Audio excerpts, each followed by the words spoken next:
Welcome back to the channel. Today we're unpacking one of the most important and sometimes controversial pieces of public infrastructure, the national ID. What is it? How does it work? Why do countries create them? Who uses them? What are the benefits? And what are the real risks citizens should know about? Whether you're a student, a policy wonk, or just curious, this video will give you a clear, balanced picture so you can understand what national ID really means in everyday life. A national ID, or National Identification System, is an official government-issued credential that links a person to a unique identity record maintained by the state. It typically includes a unique identifier, usually a number, plus personal details such as full name, date of birth, gender, place of birth, and a photograph. Increasingly, many countries also include biometric data like fingerprints, an iris scan, or a facial image to strengthen identity verification. National ID can take several forms. It might be a physical card, often a smart card with a secure chip. It can be a digital identity stored on a smartphone app or a secure cloud system. Some systems are primarily a centralized civil registry with records that can be accessed by issuing documents like passports or driving licenses. The core idea is a single, authoritative source that proves who you are for interactions with the state and private sector. At a basic level, a national ID system operates in two layers. First, there's the civil registration layer.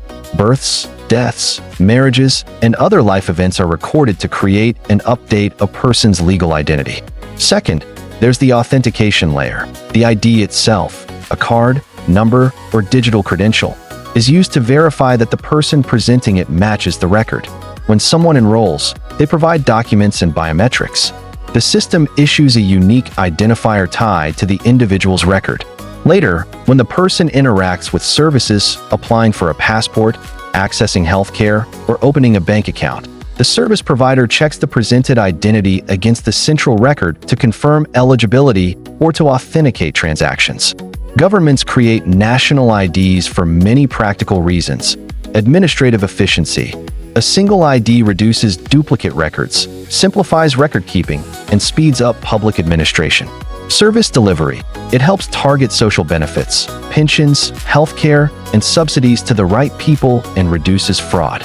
Security and law enforcement. IDs help police and other authorities identify suspects, locate missing people, and enforce the law. Elections and civic participation. IDs can be used for voter registration and to prevent double voting or fraud. Financial inclusion. Banks use IDs for Know Your Customer, KYC, checks, helping people open accounts, access credit, and receive digital payments. Digital government and e-services. A trusted digital ID enables secure online transactions with government portals and private services. Travel and mobility. In some systems, national ID complements passports for domestic identity checks and travel within particular regions. National ID touches many everyday activities, applying for public services, healthcare, social welfare, unemployment benefits, or schooling. Banking and finance. Opening accounts, receiving direct deposits, or using mobile money. Employment, background checks, tax registration, and payroll. Travel and transport. Buying airline tickets, checking into hotels, or cross-border movement within certain blocks. Voting, registering, and validating voters. Law enforcement, identifying victims and suspects, forensic matching, and court procedures. Digital access, logging into government portals, filing taxes online, or signing documents electronically. Business transactions, signing contracts, property registration, and utility connections. Not every national ID system is the same. Models vary across countries. Centralized registry with physical ID card. A common model where a central authority holds records and issues a physical card for identity proof. Digital First ID. Countries like Estonia prioritize a digital identity used primarily online for secure authentication and e-services. Biometric-enabled systems. Many developing countries use biometrics to reduce duplicate registrations and fraud. Federated systems. Identity data remains with different agencies, but a unified authentication framework allows sharing when needed.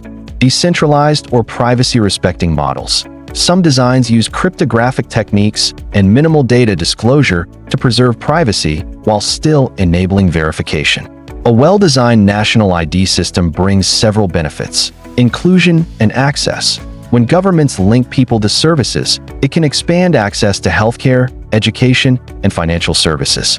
Efficiency and cost savings. Fewer duplicate records and automated processes reduce administrative overhead. Fraud reduction. Biometric checks, unique IDs, and centralized verification make identity fraud and ghost beneficiaries harder. Convenience. Citizens can use a single credential across many services instead of carrying multiple documents. Economic growth. Streamlined access to financial services and easier business registration can boost economic activity. Trust in digital services. A secure national ID can enable broader digital transformation of government and commerce. But national ID systems are not without risks. These must be acknowledged and mitigated. Privacy concerns. Centralized identity databases can enable surveillance if misused. Detailed personal and biometric data are highly sensitive. Data breaches. If an ID database is compromised, the consequences are severe because identity data is hard or impossible to change. Exclusion. Poorly designed systems can leave out marginalized groups. The homeless, migrants, people without required documents, or those with atypical biometrics. Function creep. Data collected for one purpose might be used for another without consent, like law enforcement access to welfare records. Discrimination and misuse. Authoritarian misuse can lead to targeting of minority groups or restricting access based on identity. Over-reliance. Systems can become a single point of failure. If the ID system is down or compromised, many services may be disrupted. Cost and complexity. Building secure, inclusive ID systems requires investment, technical skill, and ongoing maintenance. Examples help illustrate how varied national IDs can be. Aadhaar, India, one of the world's largest biometric ID systems. It provides a unique 12-digit number linked to biometrics, used widely for welfare distribution, subsidies, and KYC. It's praised for enabling financial inclusion, but criticized over privacy and data security concerns. Estonia's residency and national ID. Estonia's digital ID allows secure online authentication and digital signatures. It is often cited as a model for secure, digital-first government services. U.S. Social Security Number. SSN, not a general-purpose ID card, but the SSN functions as a key identifier used across many private and public systems, which raises privacy and identity theft issues. European national ID cards. Many EU countries issue physical ID cards usable for travel within the Schengen area and for domestic services. A responsible national ID system follows core principles. Purpose limitation. Collect only what's necessary and use data only for stated purposes. Data minimization. Reduce stored data and avoid keeping unnecessary identifiers. Security. Strong encryption, access controls, logging, and timely breach notification. Privacy by design. Default protections, pseudonymization, and options for selective disclosure. Legal frameworks. Clear laws on data use, retention, sharing, oversight, and remedies for misuse. Transparency and accountability. Public audits, independent oversight bodies, and clear user rights. Inclusion. Multiple enrollment channels, mobile registries, no-cost registration, and alternatives for people who can't provide certain biometrics. User control. Mechanisms for individuals to see and correct their data and to manage consent for sharing.